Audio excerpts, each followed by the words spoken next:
Lily Brennan pressed her nose against the glass window of the botanical garden, watching purple flowers sway in the artificial breeze. At 8 years old, she had memorized every plant in this section of Station Harmonia. Her parents worked down in maintenance, fixing pipes and recycling systems, which meant Lily spent most afternoons wandering the quieter parts of the station. The other kids thought she was weird. Human children were rare enough out here in the outer spiral, but Lily took it to another level. While other species taught their young to fear and respect dangerous things, Lily just wanted to understand them. Last month, she had convinced an avian security officer to let her watch him handle a containment breach. The breach turned out to be a confused space rat that had chewed through a cargo container. Everyone else screamed and ran. Lily had walked right up and offered it a piece of her sandwich. Today felt different, though. Something electric buzzed in the recycled air of the station. The first alarm made her jump.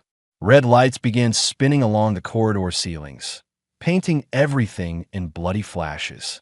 Lily had lived on Harmonia for 3 years and never heard that particular siren before. An automated voice crackled through the speakers, calm but firm. All residents proceed to designated safe zones immediately. This is not a drill. Repeat, this is not a drill. Lily ran toward the main concourse where crowds were already gathering. Beings of every shape and size rushed past her, some on 2 legs, some on 4, some floating on anti-gravity platforms. Parents clutched their children close. Shop owners sealed their storefronts with metal shutters. She found her mother near the central fountain, frantically searching the crowd. Ruth Brennan nearly collapsed with relief when she spotted her daughter. Thank God. Come on. We need to get to the shelter. What's happening? Her mother pulled her along, moving fast. Something came through the outer docking bay. Something big. What kind of something? Ruth hesitated. Around them, Lily could hear the word being whispered in a dozen languages. Draken, Draken, Draken. Mom, what's a Draken? A predator, sweetie. A very dangerous one. The kind you run from, not toward. Understand. They reached their assigned shelter, a reinforced room deep in the residential sector. David Brennan was already there, his maintenance uniform covered in grease. He hugged them both tight. Through the transparent aluminum wall, Lily could see Commander Felnix on the central screen. The avian administrator's feathers were puffed up in distress, making him look twice his normal size. Remain calm, he was saying, though his voice suggested he was struggling to follow his own advice. Security forces are handling the situation. The creature is contained in Docking Bay 7. All passages have been sealed. Lily watched the crowd around her. She had never seen so many different species united in the same emotion. Pure terror. A crystalline family huddled together, their facets dimming with fear. A group of insectoid traders clicked their mandibles nervously. Even the usually stoic aquatics looked disturbed. Has anyone ever survived a Draken attack? Someone asked. Not by fighting, an elderly avian replied. You survive by not being there when it arrives. Lily's mind raced. She had read about Drakens in the station library. Massive reptilian creatures from the scorched worlds, breathing fire, nearly impossible to kill. But she had also read that most species had never actually tried to communicate with them. Every encounter ended in violence because it started with weapons. What if the Draken was just scared? She thought about the space rat, about how everyone had assumed it was vicious because it was trapped and desperate. But when she had approached it slowly, speaking softly, it had just been hungry and confused. Her father was discussing something with another maintenance worker. Her mother had her eyes closed, probably praying. Nobody was watching Lily. She slipped toward the door. The corridor outside was empty, eerily silent except for the distant sound of alarms. Lily knew these halls better than most people. Her parents had shown her the maintenance tunnels, the service passages, all the hidden ways to move through the station. They had taught her in case of emergency, never imagining she would use that knowledge to run toward danger instead of away from it. She moved quickly, staying low. Security cameras swept the halls, but she knew their blind spots. Down one level, through the service shaft, across the cargo processing area. Each step took her closer to Docking Bay 7. Through the walls, She could hear it, a sound that made the metal vibrate. Not quite a roar, not quite a scream. Something raw and primal that spoke of pain and fear and fury all mixed together. Lily paused at a junction. Her hands are shaking slightly, and her heart hammered against her ribs. Maybe everyone was right. Maybe she should turn around, go back to her parents, let the security forces handle this. But then she heard it again. That sound. And underneath the fear and fury, she heard something else. Loneliness. Lily took a deep breath and kept walking. The observation deck overlooking Docking Bay 7 was deserted. She climbed onto a cargo container to see through the reinforced window. The Draken was massive, bigger than any picture she had seen. Its scales were deep red and black, catching the harsh emergency lights like molten metal. Wings that could have wrapped around a small ship were folded against its sides. One wing hung at an odd angle, torn and bleeding something that glowed blue against the dark scales. The creature was surrounded by automated defense turrets, all aimed at its head. Energy barriers boxed it into one corner of the bay. It paced back and forth, limping slightly, its golden eyes darting at every movement. Lily pressed her hand against the glass. "You're scared," she whispered, just like the rat. Below, the Draken suddenly went still. Its massive head turned, almost as if it had heard her, and Lily made a decision that would change everything. She started looking for a way down. Security footage later showed exactly when things went wrong. The timestamp read 14:47 station time, 3 minutes after the last evacuation warning. A small figure appeared on camera 12, moving through a cargo access tunnel that should have been locked in the command center. Nobody was watching camera 12. They were all focused on the Draken. Lily found the access hatch behind a stack of shipping containers. Her father had shown her this entrance once, explaining it was for emergency equipment delivery. She remembered the code because it was her birthday backwards. Her fingers trembled as she entered the numbers. The hatch opened with a hiss. The cargo platform lowered her slowly into the docking bay. The sound of machinery seemed impossibly loud. Lily crouched low, certain the Draken would notice, certain the automated defenses would trigger, certain someone would stop her. Nothing happened. Her feet touched the metal floor of the bay. She was inside. The Draken was 50 meters away, still pacing behind the energy barriers. Up close, it was even more enormous. Each scaled foot was the size of a transport vehicle. Its tail, dragging behind it, left score marks on the reinforced floor. Heat radiated from its body in visible waves. Lily stepped out from behind the platform. She was completely exposed now, a tiny human child standing in an empty docking bay with a creature that could end her life with one careless movement. In the command center, someone screamed. Commander Felnick spun toward camera 12's feed and felt his blood freeze. Who is that? How'd a child get in there? An officer was already checking the biometric scanners. Lily Brennan, age 8, daughter of maintenance workers David and Ruth Brennan. "Sir, she's inside the containment zone. Get her out. Now, send in a security team." Dr. Harrow grabbed the commander's arm. The human xenobiologist had been studying the Draken remotely, and his face was pale, but his voice was steady. Any sudden movement might trigger an attack response. If armed personnel enter that bay, the Draken will see them as threats. "So what do we do? Watch her die?" "I don't know," Harrow admitted.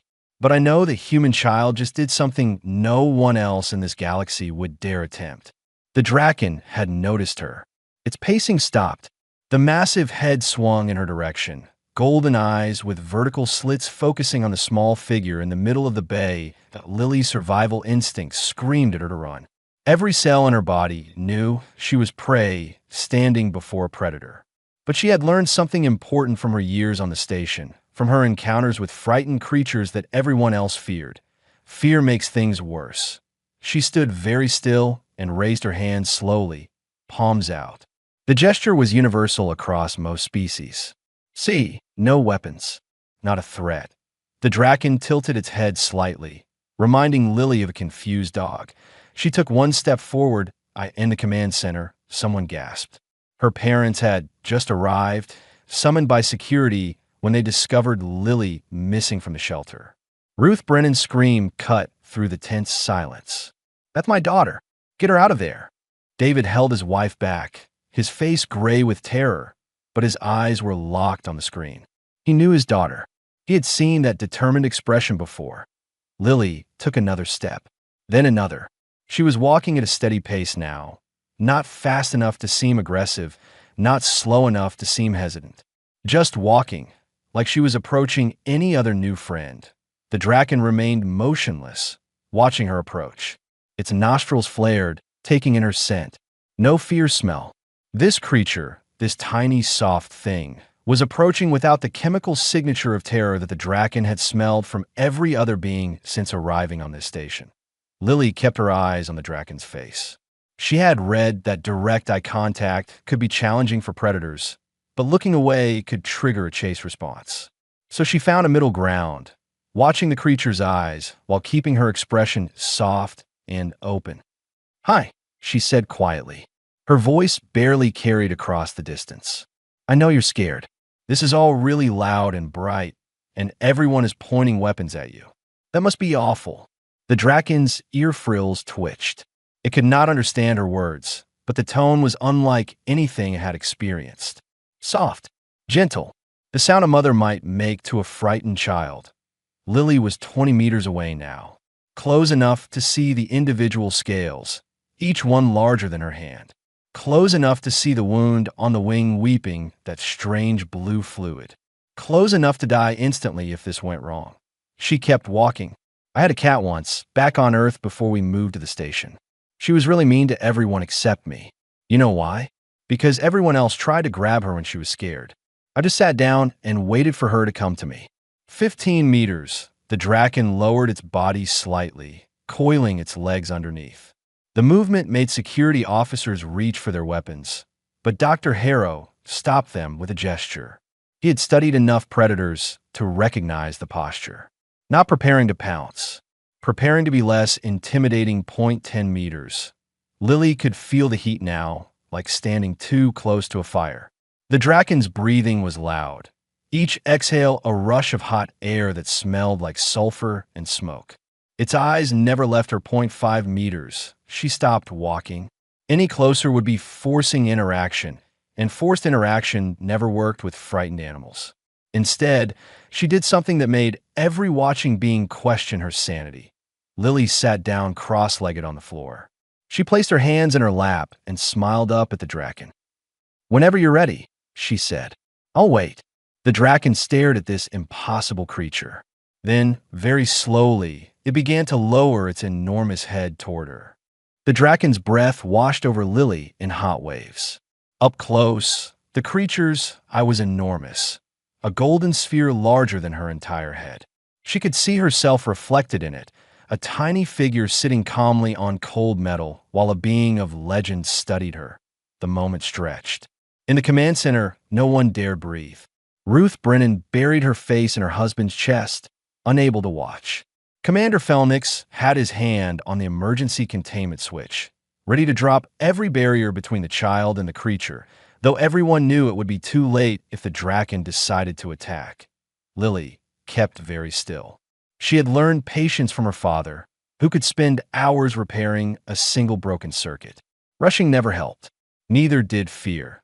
The Draken's head was now level with hers, so close she could have reached out and touched it. She did not reach out. Not yet. That was the mistake most people made, assuming they could force connection. Real connection happened when both sides were ready.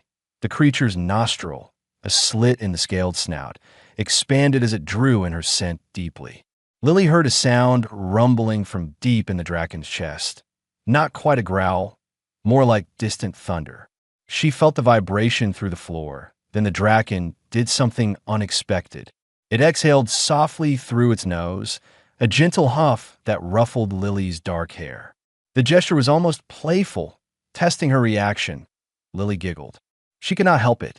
The breath smelled terrible, like burned metal and old smoke, and it tickled. The sound made the Draken pull back slightly, ear frills raising in what might have been surprise. This small creature was not afraid. It was laughing. Slowly, carefully, Lily extended her right hand. Palm up, fingers relaxed. the same way she had offered her hand to the space rat, to the nervous station cat, to every frightened creature she had ever met. "I'm Lily," she said softly. "You're really beautiful, you know that?" The Draken stared at her hand. Such a tiny thing, soft and scaleless, more fragile than the smallest bone in the Draken's body. One claw could slice through it without effort, but something in the creature's ancient memory stirred. A recognition that transcended species and language. This was an offer, an invitation, a bridge extended across the gap between their vastly different worlds. The Draken extended one massive claw, moving with extraordinary care. The black talon, sharp enough to tear through ship hull, touched Lily's palm with the delicacy of a falling feathered contact. In the command center, Dr. Harrow was crying openly. "I can't believe what I'm seeing," he whispered. "This shouldn't be possible." David Brennan watched his daughter touch a creature of nightmare and felt his heart swell with terrified pride. "That's my girl," he said quietly. "She's braver than all of us." Lily kept her hand steady as the Draken's claw rested against her skin. The heat radiating from the creature was intense, but not painful. She could feel the rough texture of the scale beneath her fingers. "You're hurt," she observed, looking at the damaged wing. "That must really hurt. I fell off the climbing structure last year and broke my arm. It was awful." The Draken rumbled again, and this time Lily recognized the sound for what it was. Not a threat, a response. The creature was trying to communicate. She stood up slowly, keeping her movements gentle and predictable. The Draken watched her rise, but did not pull away. Lily walked carefully around the massive head, toward the injured wing. "May I look?" she asked, as if the Draken could understand. But the tone mattered more than the words. Respect mattered. The Draken shifted slightly, extending the damaged wing. The membrane was torn in 3 places, and the blue fluid that served as its blood had pooled on the floor. Lily had no medical training, but she knew pain when she saw it. She turned toward the nearest security camera, knowing they were watching. She gestured at the wing, then pointed to herself and made a bandaging motion. The message was clear. This creature needed help, and she was asking them to provide it. Commander Felnix stared at the screen. "She wants us to send medical supplies into a containment zone with an active Draken." An officer looked horrified. "Sir, we cannot risk more lives." Dr. Harrow stepped forward. "I'll go. I'll take a medical kit and approach exactly as the child did. Slowly, respectfully." "You're certain?" The doctor straightened his shoulders.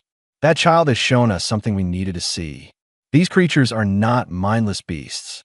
They're intelligent, capable of choice. If she can do this, so can I." 20 minutes later, the cargo platform lowered Dr. Harrow into the bay. He carried a large medical kit and moved with exaggerated slowness. The Draken's head swung toward him, and for a moment, the creature's posture shifted toward defensive. Lily placed her hand on the Draken's snout. "It's okay. He's here to help. He's a friend." The simple touch calmed the creature. It relaxed, watching the doctor approach, but not moving to attack. Harrow knelt beside the wing, hands shaking slightly as he opened the medical kit. "Hello there, magnificent one," he said softly. "Let's see what we can do about this wound." Working together, Lily and Dr. Harrow cleaned and dressed the tears in the wing membrane. The Draken remained perfectly still throughout, occasionally rumbling when something hurt, but never pulling away. Lily talked the entire time, a stream of gentle commentary that seemed to soothe both the creature and the terrified doctor. "There," Harrow said finally, sealing the last bandage. "That should help it heal." The Draken turned its head, looking at each of them in turn. Then it did something that would be replayed 1,000,000 times across the galactic network. It lowered its head and gently touched its snout to Lily's chest, right over her heart. A gesture of gratitude that needed no translation. Lily wrapped her arms around the Draken's snout as far as they would reach. "You're welcome," she whispered. "You're safe now. I promise." In that moment, watching through the cameras, the galaxy learned something new about humanity. They did not conquer through strength or dominate through fear. They conquered through something far more powerful. They offered friendship to monsters and monsters became something else entirely. 3 days had passed since the incident. Station Harmonia was still buzzing with activity, but the energy had shifted from panic to curiosity. News feeds across the galaxy showed the same footage on repeat. A human child walking calmly towards certain death, sitting down, and making a friend. Lily spent every waking hour in Docking Bay 7. Her parents had tried to enforce normal routines, but Commander Felnix himself had overruled them. The Draken became agitated whenever Lily left, refusing food and pacing the containment area until she returned. The creature had a name now. Through careful observation and a developing system of gestures, Lily had learned to communicate basic concepts. She had pointed to herself and said Lily enough times that the Draken seemed to understand it was her identifier. When she pointed to the creature and raised her eyebrows questioningly, it had huffed and tapped its chest with one claw, then gestured at its wings. Ash Wing, Lily had decided, watching the way light played across the dark scales. Is that okay? The Draken had rumbled, and what she had learned was approval to Doctor. Harrow had barely left the bay either. He had set up a mobile research station in one corner, documenting everything. The data was revolutionary. Drakens had always been classified as territorial predators with animal-level intelligence. But Ashwing was proving that assessment wrong. The creature understood cause and effect. When medical teams needed to check the wing's healing progress, Ashwing would extend it voluntarily. When food was delivered, the Draken waited until given permission before eating, as if understanding the concept of manners. Most remarkably, Ashwing had learned to modulate strength and temperature around fragile beings. Watch this, Lily said to her father during one visit. She held up a piece of fruit from her lunch. Ashwing, gentle. The massive head lowered.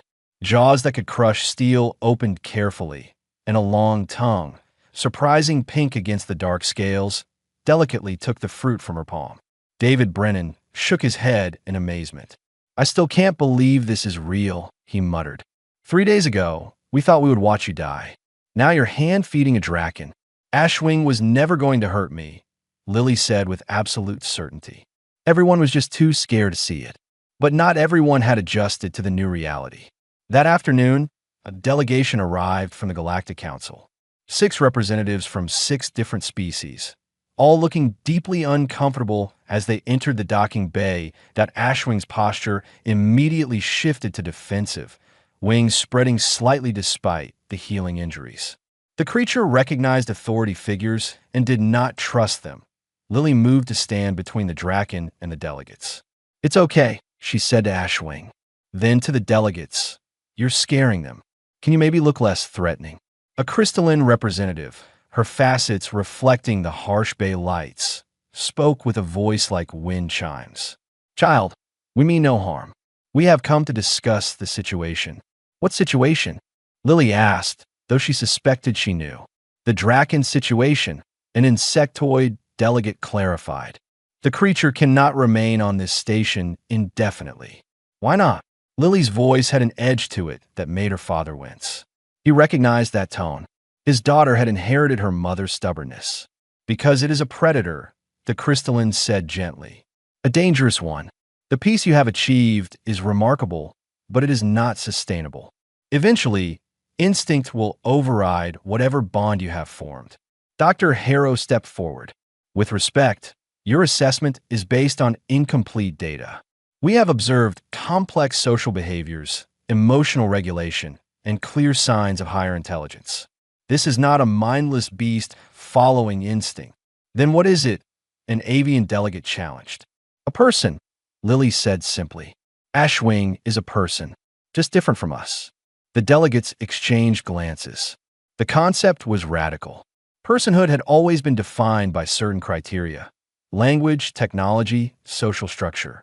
Drakens had none of these in forms that other species recognized. Even if we accept your premise, the insectoid said carefully, there remains the practical concern. Station Harmonia is a civilian installation. Housing a Draken poses risks. Ashwing is safer than half the species on this station, Lily argued. The aquatic in Section 9 can produce enough poison to kill everyone in a 100-meter radius. Nobody tries to kick them out. The aquatic has never eaten anyone. Neither has Ashwing. Commander Felnix had been listening from the observation deck. He activated his communicator. "If I may interrupt." His voice echoed through the bay. "The child makes a valid point. We have many potentially dangerous beings on this station. We manage risk through understanding and accommodation. Why should this be different?" "Because Drakens have a history," the crystalline replied. "Every encounter on record has ended in violence. Every encounter started with weapons," Dr. Harrow countered. "Show me one instance where a Draken was approached peacefully, and I'll show you what actually happens." This is that instance. And what happened? No violence. Just a frightened creature grateful for kindness. The debate continued for hours. Lily sat with Ashwing during most of it, leaning against the warm scales while bureaucrats argued about the Draken's fate. At one point, she felt the rumbling in Ashwing's chest that meant the creature was upset. "I won't let them take you away," she promised quietly. "You're my friend. Friends protect each other." As evening approached, the delegates prepared to leave without reaching a conclusion. The crystalline paused near Lily on her way out. "Child, your courage has moved many hearts. But courage alone cannot reshape galactic law. We will reconvene tomorrow with a decision." After they left, Lily's mother arrived with dinner. Ruth sat beside her daughter, watching Ashwing doze in the corner. "What if they say no?" Lily asked quietly. "What if they make Ashwing leave?" Ruth Brennan had no easy answers. She pulled her daughter close. "Then we fight for your friend. That's what humans do. We fight for what matters." Across the bay, Dr. Harrow was compiling his research into a formal report. He had been sending preliminary findings to colleagues throughout the galaxy. The response was overwhelming. Scientists, diplomats, even military strategists were fascinated by what had happened on Station Harmonia. One message stood out. It came from Earth, from the director of an Animal Behavior Institute. Harrow read it 3 times, then smiled. "Commander," he said into his communicator, "I think I know how to win this argument." The next day's council meeting would change everything. The council chamber aboard Station Harmonia had never been so crowded. Representatives filled every seat, while observers packed the viewing galleries. News services from 40 systems had requested live feeds. What happened here would set precedent across the galaxy. Lily sat in the front row, flanked by her parents. She wore her nicest dress, the blue one her grandmother had sent from Earth. She had wanted to look grown up for this, even though her feet barely touched the floor from the chair. Ashwing was not present, confined to the docking bay, but multiple screens showed live feeds of the Draken. The creature paced restlessly, clearly sensing Lily's absence. Commander Felnix called the session to order. "We gather to determine the fate of the Draken designated Ashwing. Dr. Harrow, you requested the opportunity to present evidence. The floor is yours." The doctor stood, activating a holographic display. "Thank you, Commander. Honored council members, I want to talk to you about Earth." Images appeared in the air above them.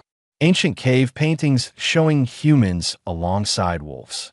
Medieval tapestries depicting knights with hunting birds. Modern photos of service dogs, therapy horses, even humans swimming with dolphins. "Humanity has a unique evolutionary history," Harrow began. "We did not develop in isolation from predators. We developed alongside them. And instead of simply fearing dangerous animals, humans learned to understand them, to work with them, to befriend them." He gestured to the images. Wolves became dogs.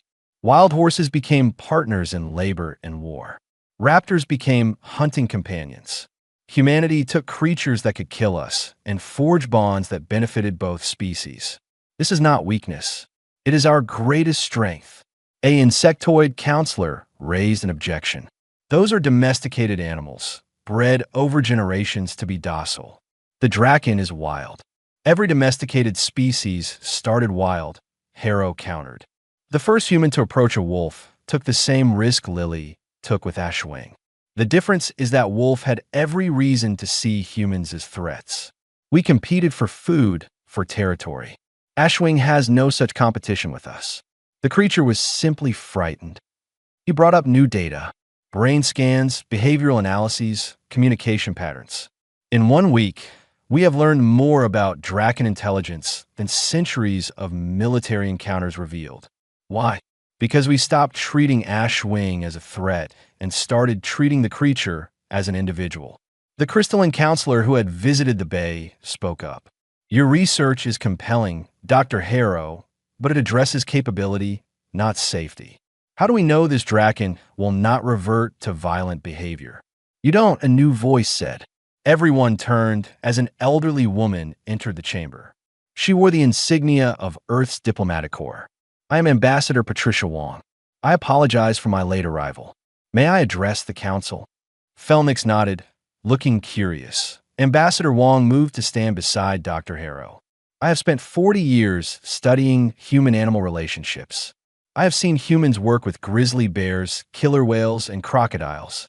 Creatures perfectly capable of killing their handlers. Yet attacks are remarkably rare. Do you know why? She looked around the chamber. Because relationship is a two-way bond. When you treat an intelligent creature with respect, when you meet its needs and honor its nature, it reciprocates. What Lily did was not magic. It was the same approach humans have used for thousands of years. Wong pulled up footage of Ash Wing and Lily together.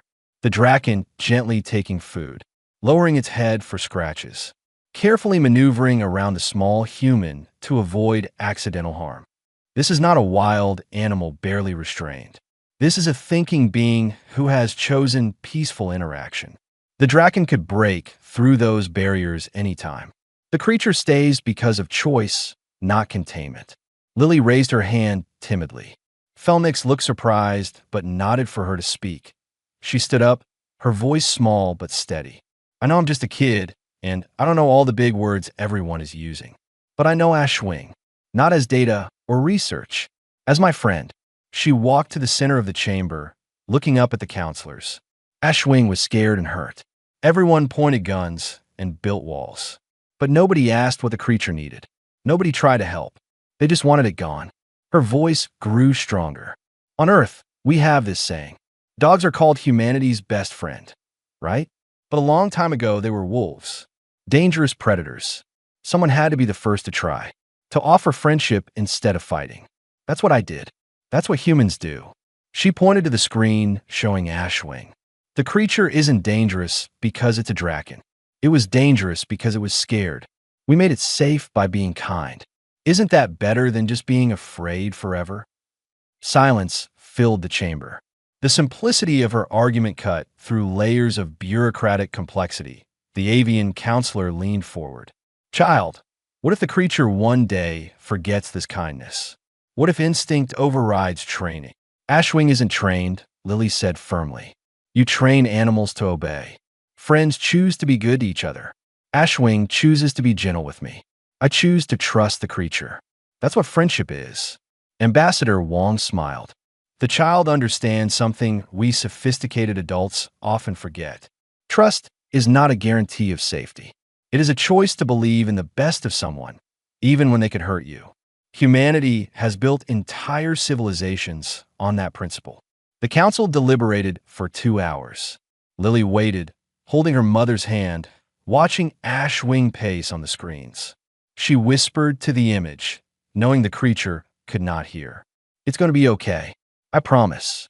Finally, Felnix returned to his seat. His expression was unreadable. The council has reached a decision, he announced. By a vote of 8-4, with 2 abstentions, we have approved a provisional arrangement. Lily held her breath. Ash Wing will be permitted to remain on Station Harmonia under the following conditions. The creature will be part of a long-term study on interspecies bonding. Dr. Harrow will serve as primary researcher. Lily Brennan, with her parents' permission, will serve as primary liaison. A specialized habitat will be constructed adjacent to the botanical gardens. This arrangement will be reviewed quarterly. Lily did not hear the rest. She was already running toward the docking bay, her parents calling after her, laughing and crying at once. Ash Wing was waiting. The Draken's head lifted as the door opened, golden eyes finding the small human immediately. The rumble that came from deep in the creature's chest was joy. For months later, Station Harmonia looked completely different. The botanical gardens had expanded into what residents now called the Dragon Wing, a massive dome where purple flowers grew alongside heat-resistant plants from the scorched worlds.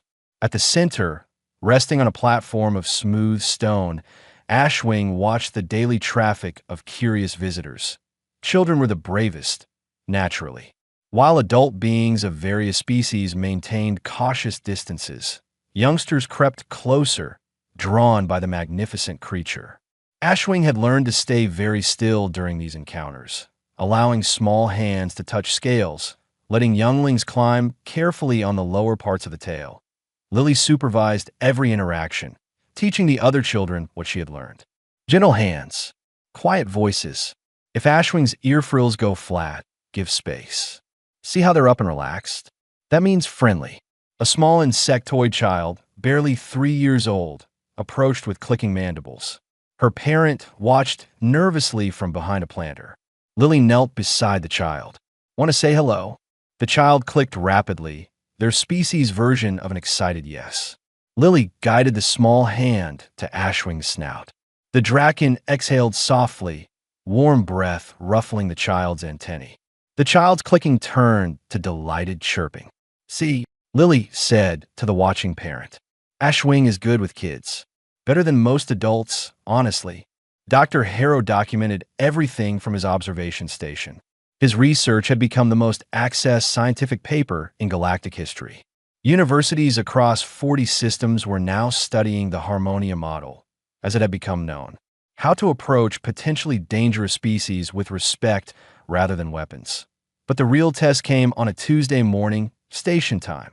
Alarms woke Lily from sleep. Not the calm evacuation tones from Ashwing's arrival, but sharp, urgent blasts. Her father burst into her room, already dressed in his emergency maintenance gear. Pirates, he said shortly. 3 ships. They've disabled our communication relay and are demanding access to the cargo holds. Get to the shelter now. Lily's mind raced. Where's Ashwing? Lily, no. Not this time. This is not your responsibility. But she was already running, pulling on clothes as she moved. She knew her father would not physically stop her, not after everything that had happened. She heard him curse and follow. The Dragon Wing was in chaos. Automated defenses were activating, metal shutters beginning to seal. Ashwing stood in the center of the dome, neck arched, wings spread despite the healed injuries still being tender. The Draken's eyes were locked on something beyond the transparent aluminum ceiling. Lily ran to the creature's side. You can feel them, can't you? The danger. Ashwing's rumble was different from any sound she had heard before. Deeper, harder. This was not the gentle giant who played with children. This was the apex predator, the creature of legend, fully awakened. Commander Felnix's voice crackled through speakers. All residents remain in shelters. Security forces are engaging the pirates.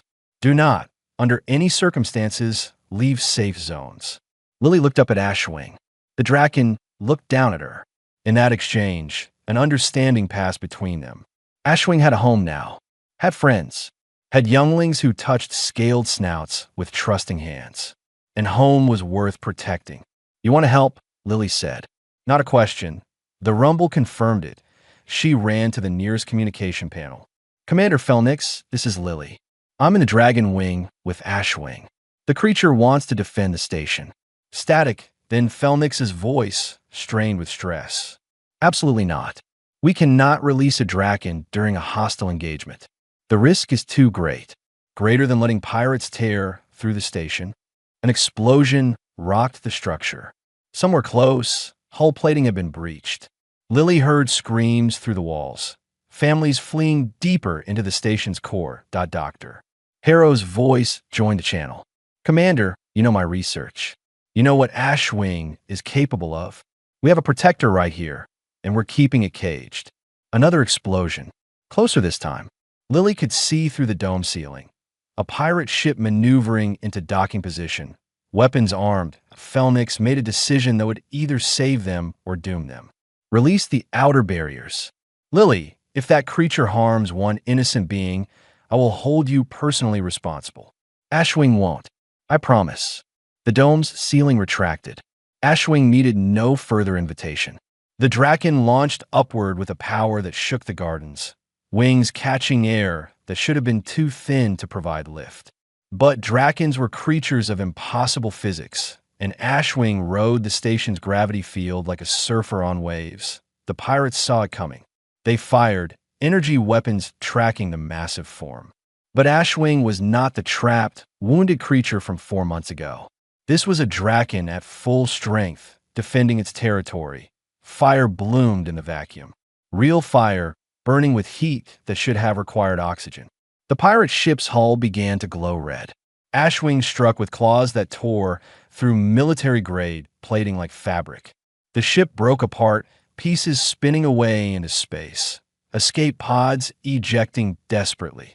The other 2 pirate vessels immediately changed trajectory. They had come for easy prey. They had found a dragon. Ashwing pursued, roaring silence into the void, and the pirates fled. Station Harmonia's sensors tracked them until they jumped to hyperspace, running faster than they had ever run before. The Draken returned to the station gentle as a falling leaf, landing in the gardens where children waited. Ashwing folded wings carefully, mindful of the flowers, and lowered a head to accept Lily's embrace. She hugged the scaled snout, laughing and crying. You did it. You protected everyone. Around them, beings emerged from shelters. They had seen what happened. A creature they had feared, that had nearly been expelled from the station, had just saved their lives. That a crystalline mother approached slowly, carrying her child. The youngster who had been so frightened at first. She knelt before Ashwing, placing one faceted hand on the Draken's foot. Thank you, she said simply, for protecting my family. Others came forward. One by one, beings of a dozen species approached the Draken, not with fear, but with gratitude. Ashwing rumbled softly, accepting their thanks with the gentle dignity of one who understood the weight of what had happened. That evening, Lily sat in the gardens with her parents and Dr. Harrow, watching Ashwing doze peacefully. The station was repairing itself, but something fundamental had changed. They're calling Ashwing the Guardian of Harmonia, Ruth said, reading the news feeds. There's already discussion of changing regulations across the galaxy, about reclassifying Drakens as protected sentient beings. David shook his head in wonder. All because her daughter walked up to a monster and saw a friend. Not a monster, Lily corrected sleepily, leaning against Ashwing's warm side. Never a monster. Just scared and alone. Like any of us could be. Dr. Harrow smiled, making final notes in his research log. He wrote, Humanity's gift to the galaxy is not their technology or their courage. It is their fundamental belief that everyone, no matter how different or dangerous they seem, deserves a chance at friendship first. They approach with open hands and open hearts. And in doing so, they transform the untamed into the beloved, the feared into the cherished. On Station Harmonia, a child and a dragon slept peacefully, and the galaxy learned that sometimes the bravest thing is not running away from monsters. It is walking toward them with kindness and discovering they were never monsters at all.